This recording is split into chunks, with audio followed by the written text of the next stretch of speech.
ये मूवी एक ऐसी फेरी टेल स्टोरी के बारे में है जहां हर कोई सॉर्ड स्पिरिट के साथ ही पैदा होता था। हर सॉर्ड स्पिरिट की पावर के डिफरेंट लेवल थे और ये पावर एबिलिटीज के साथ इंक्रीज होती रहती थी। हर 100 साल के बाद शियो माउंटेन्स में हेवनली डोर ओपन होता था और वो आदमी जिसके पास लेवल 6 की सॉर्ड स्पिरिट होती थी वो उस रास्ते से गुजर के देवता बन सकता था। यहाँ मूवी के स्टार्ट में हम देखते हैं कि आइसबर्ग पे एक बड़ी लड़ाई चल रही थी जहाँ 3 मॉन्स्टर्स बहुत से सॉर्ड्समैन के खिलाफ फाइट कर रहे थे। वो मॉन्स्टर्स उन सॉर्ड्समैन पे अटैक के लिए धुएं के बादल से इल्यूजन क्रिएट कर देते हैं। उनमें से एक मॉन्स्टर वहाँ मौजूद 2 सॉर्ड्समैन को मारने ही वाला था, लेकिन तभी वहाँ पे एक जायंट स्नेक आके उस मॉन्स्टर को खा जाता है और इसके बाद वो बाकी के 2 मॉन्स्टर्स को भी खा जाता है। लेकिन जैसे वो जायंट स्नेक उन वॉरियर्स को खाने लगता है तो तभी वहाँ पे रेड रोब पहने हुए एक आदमी आ जाता है जिसका नाम जियांग शिंग था, जो कि उन वॉरियर्स की हेल्प करता है और स्नेक को मार डालता है। और इसके बाद जियांग शिंग काफी ज्यादा स्पीड के साथ उन सीढ़ियों पे चढ़ने लगता है जहाँ बिजली गिर रही थी। इसी के साथ ही सीन शिफ्ट होता है और हमें इस इंसिडेंट के 100 साल बाद का टाइम दिखाया जाता है जहाँ एक शहर में एक कपल कैरिज को ड्राइव करते हुए जा रहा था। उनमें से लड़के का नाम टीजियान जबकि लड़की का नाम सियाओ था और वो दोनों फेंशिन सॉर्ड की फेरी टेल स्टोरी के बारे में बात कर रहे थे जिसमें हाई लेवल की शक्ति पाई जाती थी। कुछ न्यूज के अकॉर्डिंग वो सॉर्ड शियाओ माउंटेन्स में थी और जो कोई भी उस सॉर्ड को हासिल कर लेगा वो बहुत ज्यादा पावरफुल सॉर्ड्समैन बन जाएगा। सियाओ यहाँ उससे कहती है कि वो जगह बहुत ज्यादा खतरनाक है इसलिए वो उसे वहाँ जाने के लिए अलाउ नहीं कर सकती थी, लेकिन टीजियान वहाँ जाने के लिए जिद करने लगता है क्योंकि वो एक ग्रेट वॉरियर बनना चाहता था। दूसरी तरफ हम येंजी नाम की एक लड़की को एक डार्क रूम में एंटर होते हुए देखते हैं। वो जब रूम में पहुँचती है तो कोई उस पे अचानक से अटैक कर देता है, लेकिन खुशकिस्मती से वो अपनी सॉर्ड की हेल्प से उस अटैक को डॉज करती है और भाग के शहर के सेंटर में पहुँच जाती है। लेकिन तभी उसके सामने जियाओ नाम की एक लड़की आ जाती है। वो उस कॉलेज की स्टूडेंट थी जहाँ येंजी एंटर हुई थी, जिसके कारण वो दोनों क्राउड में ही लड़ने लगती हैं और आखिरकार जियाओ येंजी को इंजर करने में कामयाब हो जाती है। अब जियाओ की स्ट्रॉन्गर एबिलिटी को देखते हुए येंजी वहाँ से भागने का डिसाइड करती है। दूसरी तरफ टीजियान और सियाओ को चेक पोस्ट के कारण रुकना पड़ता है क्योंकि कॉलेज के सोल्जर्स येंजी को ढूंढ रहे थे, इसलिए टीजियान यहाँ पहले ही अपने कैरिज के 3 वुडन बॉक्स चेक करने लगता है और तभी उसे पता चलता है कि उनमें से एक बॉक्स में येंजी थी जो कि बेहोश हो चुकी थी, इसलिए किसी मुसीबत में फंसने से पहले वो इससे बचने के तरीके ढूंढने लगता है। और यहाँ हमें पता चलता है कि उसने येंजी के क्लॉथ चेंज कर दिए थे। वो गार्ड को कुछ पैसे देकर बताता है कि ये उसकी फ्यूचर वाइफ है जो कि बीमार हो गई थी। सियाओ को जब इस बारे में पता चलता है तो वो गुस्से से पागल हो जाती है क्योंकि वो पहले ही एक दूसरे के काफी क्लोज थे और अब फ्यूचर वाइफ का सुन के सियाओ काफी ज्यादा जेलस हो जाती है। इसी कारण उनमें फाइट होने लगती है जिसकी वजह से सोल्जर उन्हें वहां से जाने का कहता है। दूसरी तरफ जियाओ और कुछ और सोल्जर्स को उनके टीचर फेंग के रूम से कुछ अजीब सी आवाजें सुनाई देती हैं। तभी अचानक से एक सोल्जर अंदर चला जाता है और इसी दौरान वो टाइगर जिसने फेंग को घेर रखा था उसकी शक्ति उस सोल्जर को अपने अंदर खींच लेती है। जियाओ जिसे लगा था कि उनके मास्टर किसी मुश्किल में है इसलिए वो भी उनकी तरफ बढ़ने लगती है, लेकिन उस टाइगर की शक्ति उसे भी अपने अंदर खींच लेती है। उस टाइगर की स्ट्रेंथ जब फेड हो जाती है तो मास्टर फेंग अपने सभी स्टूडेंट्स को उसकी परमिशन के बगैर उसके रूम में एंटर होने के लिए उन्हें डांट के वहाँ से भगा देता है। तभी जियाओ मास्टर से पूछती है कि उसे क्या हुआ था। मास्टर फेंग उसे बताता है कि वो फोर्सफुली लेवल 6 को पास करना चाहता था, लेकिन वो इतनी पावरफुल शक्ति को कंट्रोल करने के लिए अभी इतना ज्यादा स्ट्रॉन्ग नहीं है। वो जियाओ से फेंशिन सॉर्ड की लोकेशन के बारे में पूछता है। जियाओ उसे बताती है कि वो सॉर्ड मिल तो गई है लेकिन उसे एक बहुत ही खतरनाक होली फायर प्रोटेक्ट कर रही है, इसलिए कोई भी उसे टच नहीं कर सकता। फेंग उसे किसी भी सूरत वो सॉर्ड लाने का कहता है ताकि वो लेवल 6 को पास करके देवता बन सके। अगले दिन हम टीजियान और सियाओ को आर्ग्यू करते हुए देखते हैं जो कि शहर से बाहर पहुंच चुके थे और सियाओ अभी भी इस वजह से जेलस थी कि वो एक और लड़की को अपनी वाइफ बनाने के लिए ले आया था। तभी वो उसे सारी बात एक्सप्लेन करता है कि उसने ऐसा सिर्फ उस लड़की को बचाने के लिए नाटक किया था, जिसके बाद वो कुछ देर रेस्ट करने के लिए रुक जाते हैं। टीजियान येंजी को बाहर निकालता है और उसकी हालत जांचने लगता है। येंजी की जब आंख खुलती है तो वो फौरन से टीजियान को थप्पड़ मार देती है क्योंकि उसे लग रहा था कि वो उसे हरास कर रहा है और जब येंजी अपने बदले हुए कपड़े देखती है तो वो एक बार फिर से उसे चिपका देती है, जिसके बाद वो अपनी सॉर्ड और क्लॉथ्स लेकर उन्हें छोड़ के वहाँ से चली जाती है। कुछ देर बाद आखिरकार टीजियान और सियाओ अपने गाँव पहुँच जाते हैं जहाँ टीजियान सबसे पहले अपने टीचर चैन के पास जाता है जो कि उसे इतने दिन घर से दूर रहने के कारण पीटने लगते हैं। लेकिन जब टीजियान उन्हें वो हर्ब दिखाता है जो कि उन्होंने उसे लाने के लिए कही थी तो चैन का बिहेवियर बिहेवियर फौरन से टीजियान के साथ चेंज हो जाता है। दूसरी तरफ हम सियाओ के फादर को देखते हैं, जिसे एक आदमी बहुत बुरी तरह से ट्रीट कर रहा था क्योंकि एक्सकवेशन के दौरान वो उसके लिए जेमस्टोन नहीं ढूंढ सका था। तभी सियाओ वहाँ आके अपने फादर की हेल्प करती है, पर वो आदमी उसे भी मारने के लिए आगे बढ़ता है। लेकिन खुशकिस्मती से टीजियान वहाँ पहुँच के उस आदमी को एक पत्थर दे मारता है, जिसके कारण उनमें फाइट स्टार्ट हो जाती है। वो अब आदमी क्योंकि ज्यादा पावरफुल था, इसलिए वो टीजियान को उठा के दूर फेंकता है। लेकिन तभी वहाँ पे येंजी और उसका एक साथी आके उस आदमी को मार डालते हैं। यहाँ वो टीजियान से कहती है कि उसने अब उसका डेब्ट पे कर दिया है, और ये कहकर वो यहाँ से चली जाती है। घर जाते हुए टीजियान सियाओ को बताता है कि वो जेमस्टोन को ढूंढने के लिए शियो माउंटेन जाएगा, ताकि वो उससे गाँव के लोगों का फेट बदल सके। लेकिन सियाओ उसे अभी भी वहाँ जाने से रोकती है, और जैसे वो आगे बढ़ती है तो टीजियान वहाँ से गायब हो जाता है। नेक्स्ट सीन में हमें पता चलता है कि येंजी और उसका साथी भी शियाओ माउंटेन्स की तरफ ही बढ़ रहे थे। तभी रास्ते में येंजी को अपने फादर का हेडबैंड दिखाई देता है, जो कि एक ट्री पे लटका हुआ था। वो जब ऊपर देखती है तो उसे जियाओ और 2 सोल्जर्स दिखाई देते हैं, और वो भी शियो माउंटेन्स की तरफ बढ़ रहे थे। इसलिए वो भी जियाओ और उन सोल्जर्स का पीछा करने लगते हैं, क्योंकि ये सब कुछ उसके फादर से लिंक्ड था। जियाओ उस जगह पहुंच जाती है जहाँ फेंशिन सॉर्ड थी, और वहाँ बहुत से सोल्जर्स उसका वेट कर रहे थे। जियाओ एक सोल्जर को वो सॉर्ड बाहर निकालने का कहती है। वो जब उस सॉर्ड को बाहर निकालने लगता है तो उसकी बॉडी फौरन से जल के खत्म हो जाती है। दूसरी तरफ टीजियान को रास्ते में एक मैजिक क्रिस्टल मिलता है, जो कि एक ट्री के साथ चिपका हुआ था, जिसे वो उतार लेता है। लेकिन तभी वहाँ पे कुछ मॉन्स्टर आके उसका पीछा करने लगते हैं। दूसरी तरफ जियाओ इस वजह से काफी ज्यादा चिढ़ जाती है कि कोई भी सोल्जर उस सॉर्ड को नहीं निकाल पा रहा था, इसलिए वो खुद ही उसे बाहर निकालने का फैसला करती है। लेकिन तभी वहाँ पे येंजी आके उसे रोक देती है, और तभी वहाँ पे और बहुत से स्वॉर्ड्समैन जो कि उस सॉर्ड को हासिल करना चाहते थे वो भी वहाँ पहुँच जाते हैं। इसी दौरान टीजियान भी उन मॉन्स्टर्स के साथ वहाँ पहुँच जाता है जो कि उसका पीछा कर रहे थे। उन मॉन्स्टर से बचते हुए टीजियान एक पोर्टल के थ्रू उस सॉर्ड तक पहुँच जाता है। अब क्योंकि वो काफी ज्यादा डरा हुआ था, इसलिए वो जल्दी से उस सॉर्ड को बाहर निकाल के उन मॉन्स्टर्स पे अटैक कर देता है। ये देखकर बाकी सब लोग काफी ज्यादा हैरान हो जाते हैं कि टीजियान इतनी आसानी से उस सॉर्ड को निकालने में सफल कैसे हो गया था,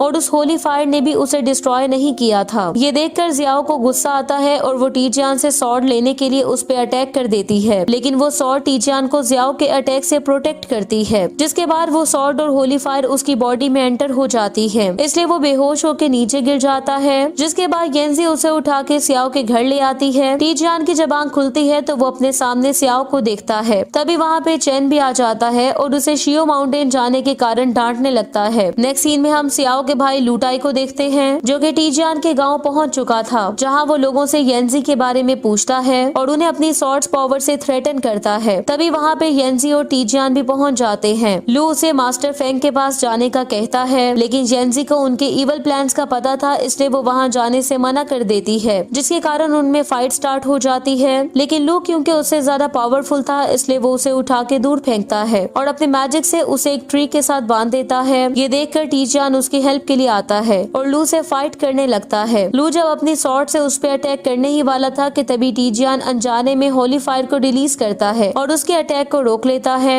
यहाँ तक कि वो लू को हराने के लिए लेवल 5 सॉर्ड की शक्ति को समन करने में भी कामयाब हो जाता है। लू को जब रियलाइज होता है कि टीजियान की शक्ति अब फेंग के बराबर हो चुकी है, तो वो वहाँ से भाग जाता है। जिसके बाद जियाओ और लू सीधा फेंग के पास जाते हैं। वो उसे रिपोर्ट करते हैं कि फेंशिन सॉर्ड और होली फायर को टीजियान ने चोरी कर लिया है और यहाँ तक वो लेवल 5 की शक्ति हासिल करके फेंग की स्ट्रेंथ के बराबर हो चुका है। ये सुनकर वो उन्हें टीजियान और चैन को इनवाइट करने का कहता है। अगले दिन लू और जियाओ चैन के घर आके उन्हें तमीज के साथ फेंग की तरफ से इनवाइट करते हैं, लेकिन उन्हें वहाँ टीजियान कहीं नजर नहीं आ रहा था। लू की बहन सियाओ जो कि पहले ही वहाँ मौजूद थी, वो उनकी बात सुने बगैर वहाँ से चली जाती है, लेकिन लू उसे रास्ते में रोक लेता है और उससे टीजियान के बारे में पूछता है, लेकिन वो उसे उसके बारे में बताने से मना कर देती है, जिस पर लू उसे हिप्नोटाइज कर देता है ताकि वो टीजियान को फ्रेम कर सके। रात को हम टीजियान और येंजी को बॉनफायर के पास बैठे हुए देखते हैं। तभी वहाँ पे सियाओ भी पहुँच जाती है और टीजियान से बात करने के लिए उसे वहाँ से दूर ले जाने लगती है। वो बस चुप हो जाती है क्योंकि वो अभी भी लू के मैजिक से हिप्नोटाइज थी। तभी वहाँ पे लू और जियाओ आके टीजियान को पकड़ लेते हैं, लेकिन इस दौरान बहुत से मॉन्स्टर्स वहाँ आके उन पे अटैक कर देते हैं। ये देखकर येंजी को मौका मिलता है और वो टीजियान को लेकर वहाँ से भाग जाती है, लेकिन इस दौरान वो स्ट्रेन सी जगह पे गिर जाते हैं जहाँ वो इधर उधर देखने लगते हैं। तभी टीजियान को वहाँ हाई क्वालिटी का आयरन मिलता है जिसे सॉर्ड्स बनाई जा सकती थी। येंजी उसे बताती है कि कहा जाता बताता है कि फेंशिन सॉर्ड को भी इसी से ही बनाया गया था। ये सुनकर टीजियान काफी ज्यादा खुश हो जाता है और उस आयरन को उठा लेता है। तभी वहाँ से एक मॉन्स्टर बाहर आता है और टीजियान के पीछे पड़ जाता है। यहाँ टीजियान येंजी से हेल्प मांगता है, लेकिन वो ऐसा करने से इनकार कर देती है क्योंकि वो मॉन्स्टर उसके फादर का अवतार था जिसके पास लेवल 4 सॉर्ड की शक्ति थी। लेकिन फिर वो अपने फादर को रोकने जाती है पर वो उस पे अटैक कर देता है। ये देखकर टीजियान अपनी पावर रिलीज करता है ताकि वो येंजी के फादर की बॉडी में मौजूद इवल स्पिरिट को बाहर निकाल सके। उसके फादर जब सेंसेस में वापस आते हैं तो येंजी उनसे पूछती है कि उनके साथ क्या हुआ था। वो उन्हें बताता है कि उस टाइम फेंग ने उन्हें और बहुत से और वॉरियर्स को अपने कॉलेज में इनवाइट किया था, लेकिन वहाँ उसने सभी वॉरियर्स की सॉर्ड स्पिरिट्स को एब्जॉर्ब कर लिया था। लेकिन खुशकिस्मती से वो एक सीक्रेट मूव को यूज करके वहाँ से भागने में कामयाब हो गए थे। इसके बाद येंजी उन्हें टीजियान से इंट्रोड्यूस करवाती है और उन्हें एक्सप्लेन करती है कि टीजियान ने होली फायर की शक्ति से उसकी हेल्प की है। ये सुनकर उसके पिता शॉक्ड हो जाते हैं क्योंकि इसका मतलब ये था कि टीजियान को असल में हेवन ने चूज कर लिया था। इसके बाद येंजी के पिता टीजियान से पूछते हैं कि उसकी सॉर्ड स्पिरिट को किसने सील किया है, लेकिन टीजियान को इस बारे में कुछ भी पता नहीं था कि उसके पास भी इतने दिनों से सॉर्ड स्पिरिट की शक्ति थी। कुछ देर बाद येंजी टीजियान की हेल्प करती है ताकि वो अपनी सॉर्ड स्पिरिट को अनसील कर सके। तभी वहाँ पे जियाओ और लू भी पहुँच जाते हैं। येंजी के फादर उन्हें रोकने की कोशिश करते हैं लेकिन जियाओ उन्हें मार डालती है। ये देखकर येंजी उनसे फाइट करने की कोशिश करती है लेकिन लू उसे उठा के दूर फेंकता है। इसी दौरान टीजियान भी अपनी सॉर्ड स्पिरिट को अनसील करने में कामयाब हो गया था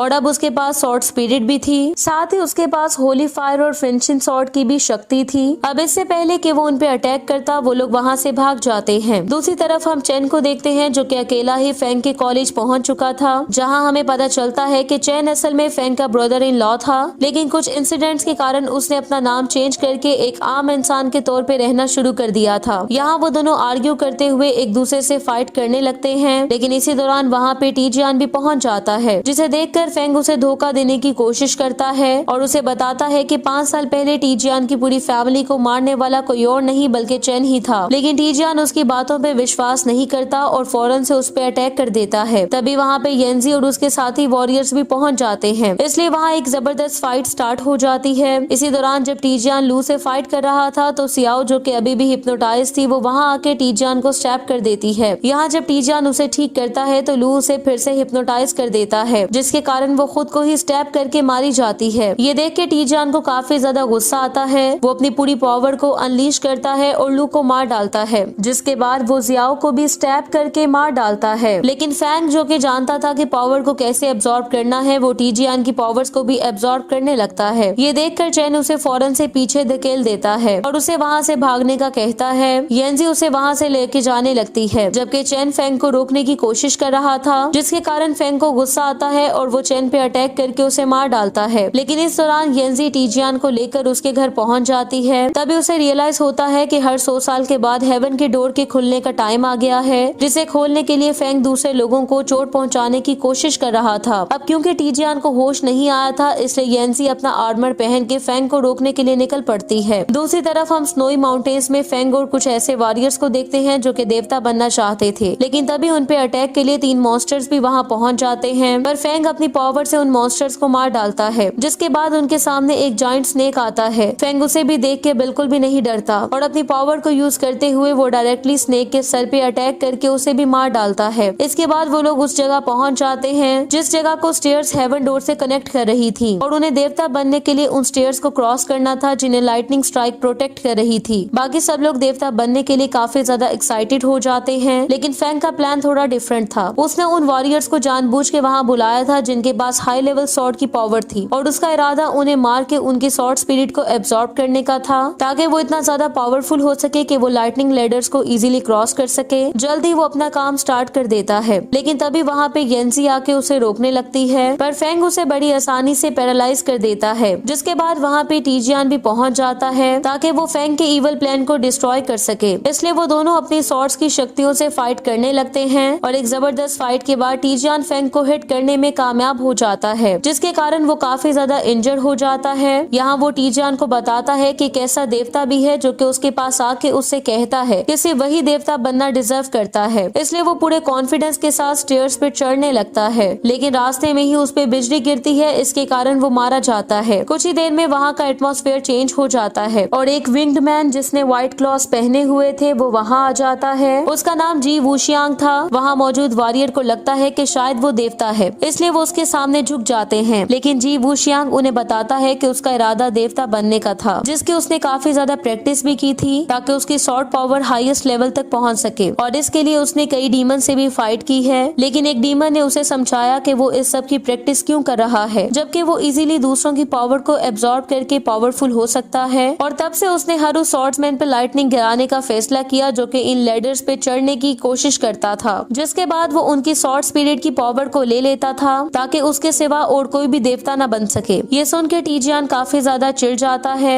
इसलिए वो अपनी रियल पावर अनलीश करता है, जिसके कारण वो स्टेयर्स ही डिस्ट्रॉय हो जाती हैं जो कि हेवन से कनेक्टेड थी। और इसी के साथ ही वो येंसी को लेकर अपने गांव लौट जाता है, लेकिन उसके इन एक्शंस के कारण जी वूशियांग को काफी ज्यादा गुस्सा आता है, इसलिए वो अपनी लाइटनिंग पावर से उसके गांव पे अटैक कर देता है, जिसके कारण हर तरफ हलचल मच जाती है। ये देखकर टीजियान लोगों को बचाने की कोशिश करता है, लेकिन काफी ज्यादा लोगों की डेथ के कारण वो फौरन से अपनी पावर्स को यूज करता है और जी वूशियांग से फाइट के लिए पहुंच जाता है। लेकिन जी वूशियांग, जिसे लगता था कि वो एक देवता है, वो टीजियान के इस डिसीजन पे हंसने लगता है। लेकिन जल्द ही टीजियान के क्लॉस देवता के क्लॉस में बदल जाते हैं और वो जी वूशियांग से भी ज्यादा पावरफुल हो जाता है। ये देखकर जी वूशियांग काफी ज्यादा डर जाता है और कुछ ही देर में टीजियान अपनी पावर्स को यूज करके जी वूशियांग को डिस्ट्रॉय कर देता है और अपने गाँव को बचा लेता है। इसी के साथ ही ये मूवी एंड हो जाती है। Thank you so much for watching.